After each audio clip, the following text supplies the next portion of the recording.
Assalamualaikum warahmatullahi wabarakatuh. Perkenalkan, nama saya Indah Novitasari dari Universitas Muria Kudus, kelas C, Prodi Sistem Informasi. Oke, di sini saya akan mempresentasikan mengenai dasar akuntansi pertemuan 1.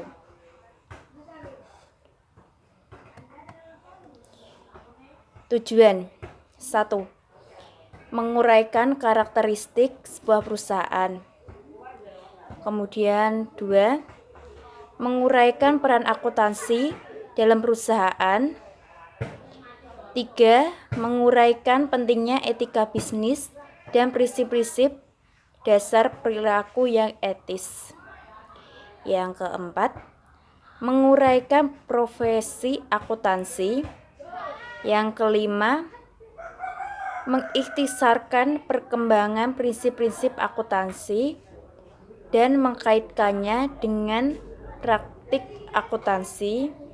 Yang keenam, membuat persamaan akuntansi dan menjelaskan setiap unsur dalam persamaan tersebut. Oke, next ya. Ini yang ketujuh, menjelaskan bagaimana transaksi bisnis dapat dinyatakan dalam perubahan-perubahan yang terjadi pada 3 unsur dasar persamaan akuntansi. Yang ke-8, menguraikan laporan keuangan perusahaan perseorangan dan menjelaskan bagaimana laporan-laporan tersebut saling berhubungan. Yang ke-9, menggunakan rasio kewajiban terhadap ekuitas pemilik untuk menganalisis kemampuan bertahan perusahaan dalam kondisi bisnis yang buruk. Oke, next slide ya. Ini ada jenis-jenis perusahaan. Perusahaan manufaktur. Contohnya perusahaan Honda. Produknya berupa mobil dan motor. Kemudian perusahaan Intel. Produknya berupa komputer. Perusahaan Boeing. Produknya berupa pesawat terbang. Kemudian Nike. Produknya berupa sepatu dan pakaian olahraga. Kemudian perusahaan Coca-Cola, produknya berupa minuman. Kemudian perusahaan Sony, produknya berupa barang elektronik. Next ya. Perusahaan dagang. Contoh perusahaan dagang itu ada Carrefour, produknya berupa barang kebutuhan sehari-hari. Kemudian ada perusahaan KitStation, produknya berupa mainan. Kemudian perusahaan Electronic City, produknya berupa barang-barang elektronik. Kemudian perusahaan Lens End, produknya berupa pakaian. Kemudian Amazon.com,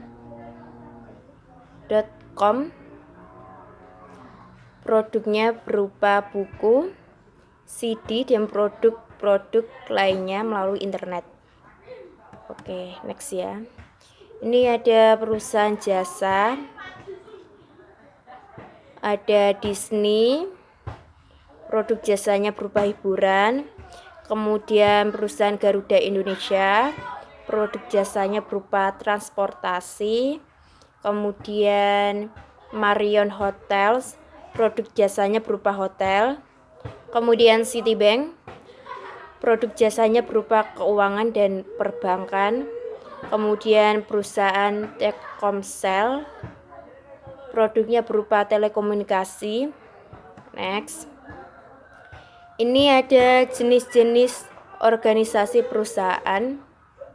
1. Perusahaan perseorangan. Yang kedua, persekutuan. Yang ketiga, korporasi atau perseroan terbatas yang bisa sering kita sebut dengan PT. Next ya. Ini ada perusahaan perseorangan dimiliki oleh perorangan, jadi individu atau satu orang. Ini ada contohnya, itu Toko Ani.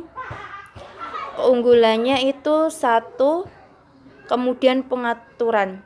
Kemudian pengaturan yang dimaksud di sini apa? itu mudah sekali karena di toko ini hanya kita sendiri, jadi kita yang mengelola sendiri. Jadi sangat mudah sekali untuk mengaturnya. Kemudian biaya pengelolaan yang rendah. Artinya kita mengelola dari nol sendiri, maka disebut dengan pengelolaan yang rendah. Kemudian kelemahannya ini ada sumber daya keuangan yang terbatas. Ini artinya karena kita sendiri, jadi tergantung kita ya, karena kita perseorangan. Kemudian kewajiban yang tidak terbatas, artinya maju atau tidaknya itu tergantung kita sendiri ya. Kalau modal kita besar, kita tidak akan hanya melangkah di area situ-situ saja, akan bisa berkembang pesat ya. Oke, next ya. Persekutuan dimiliki oleh 2 atau lebih individu. Ya. Ini dicontohkan ada toko Tini. Ini ada toko Ani dan Tini ya. Ini keunggulannya 1, sumber daya keuangan yang lebih besar dibandingkan dengan perusahaan perorangan. Karena ada orang ya, jadi sumber keuangannya ada dua aset ya. Kemudian tambahan keahlian manajemen, karena ada 2 pemikir, jadinya bertambah keahlian manajemennya. Kemudian ini ada kelemahan, kewajiban yang tidak terbatas ya, karena ini hampir sama dengan yang tadi perorangan. Oke, next. Ini ada korporasi dibentuk berdasarkan peraturan pemerintah sebagai badan hukum yang terpisah. Contohnya ada PT Makmur ini ya, dicontohkan. Keunggulan 1, kemampuan untuk mendapatkan sumber daya dalam jumlah besar melalui penerbitan saham. Kenapa kok besar? Karena ini ada penerbitan saham ya. Kemudian kelemahannya, pengenaan pajak ganda. Kenapa kok ganda? Karena kalau dalam PT itu ya, biasanya terjadi pengenaan pajak dan jumlahnya itu tidak kecil dan lumayan besar ya. Oke, next. Strategi bisnis. Apa itu strategi bisnis? Itu serangkaian rencana dan tindakan terintegrasi yang didesain bagi perusahaan sebagai sarana untuk memperoleh keuntungan melebihi pesaingnya sekaligus untuk memaksimalkan laba. Terdiri atas strategi biaya rendah dan strategi diferensiasi. Oke, kita bahas. Next. Ini strategi biaya rendah. Berdasarkan strategi biaya rendah, suatu perusahaan mendesain dan menghasilkan produk atau jasa dengan kualitas yang diterima konsumen pada biaya yang lebih rendah dibandingkan dengan pesaingnya. Jadi, dia menggunakan biaya yang lebih rendah dibandingkan dengan pesaingnya. Ini ada contohnya Lion Air. Kalau dibandingkan dengan Garuda ya, penerbangan itu lebih murah Lion Air. Dia menyentuh konsumen yang mencari dengan biaya penerbangan yang rendah. Terus ini ada air mineral fit. Kalau dibandingkan dengan air mineral aqua, memang harganya lebih murah ya, lebih murah air mineral fit. Oke, next ya. Ini ada strategi diferensiasi. Berdasarkan strategi diferensiasi, sebuah perusahaan mendesain dan menghasilkan produk atau jasa yang memiliki kekhususan atau karakteristik yang unik sedemikian rupa sehingga konsumen bersedia membayar harga yang lebih tinggi dibandingkan harga umumnya. Karena ada keunikan atau karakteristik tersendiri sehingga konsumen itu bersedia membayar dengan harga yang lebih tinggi dari umumnya. Ini ada contohnya desainer Bian sama Electrolux. Itu merupakan merek peralatan rumah tangga yang terbilang lumayan mahal ya. Oke, next. Ini ada rantai nilai perusahaan. Rantai nilai adalah cara yang digunakan perusahaan untuk memberi nilai tambahan bagi pelanggan melalui pemrosesan input menjadi produk atau jasa. Ini ada input, ada proses bisnis, kemudian produk atau jasa, kemudian nilai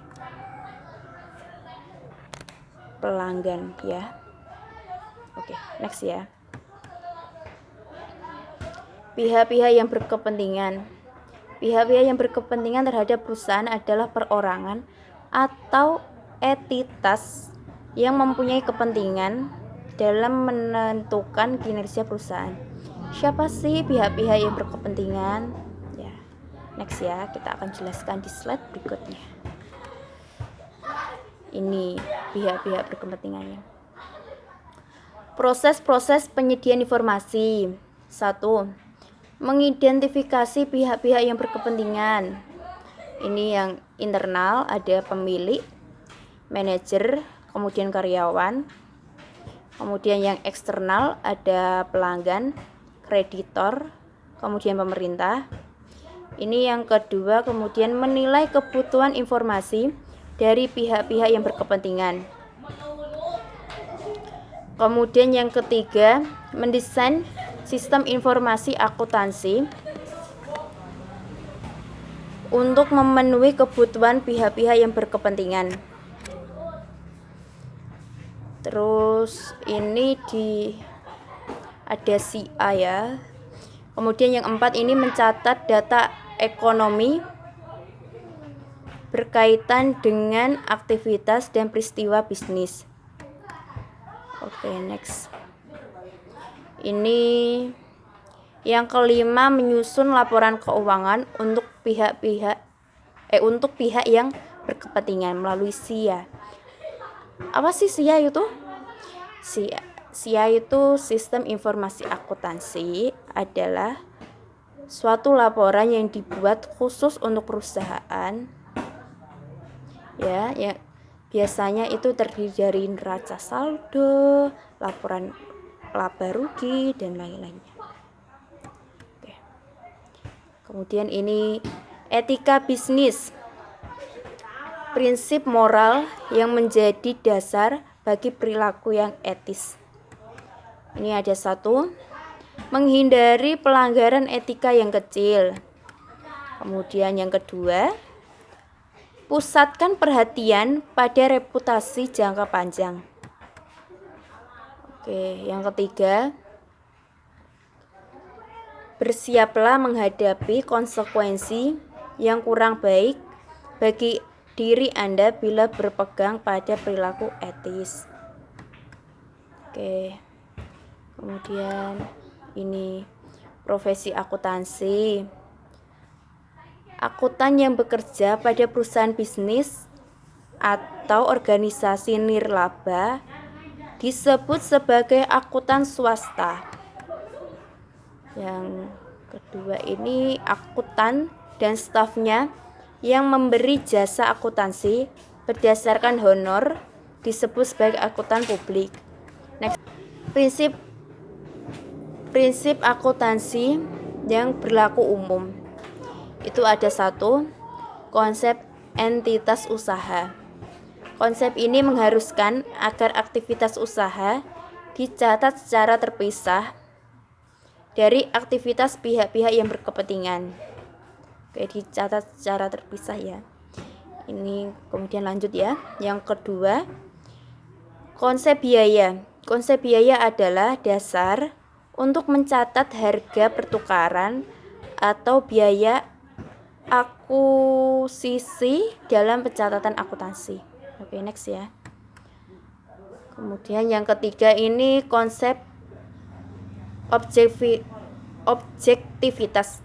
Objektivitas. Konsep ini mengharuskan agar catatan dan laporan akuntansi didasarkan pada bukti yang objektif. Apa itu objektif? Objektif itu berdasarkan dengan data, ya. Kalau subjektif itu berdasarkan dengan pendapat, ya. Yang keempat ini konsep unit pengukuran. Konsep ini mengharuskan data ekonomi dicatat dalam satuan mata uang. Oke, terima kasih untuk pertemuan pertama ini. Oh iya, ada sedikit pantun. Mangan ketupat karo santen, menawi lepat kula nyuwun pangapunten. Oke. Terima kasih dan sampai bertemu di video selanjutnya. Wassalamualaikum warahmatullahi wabarakatuh.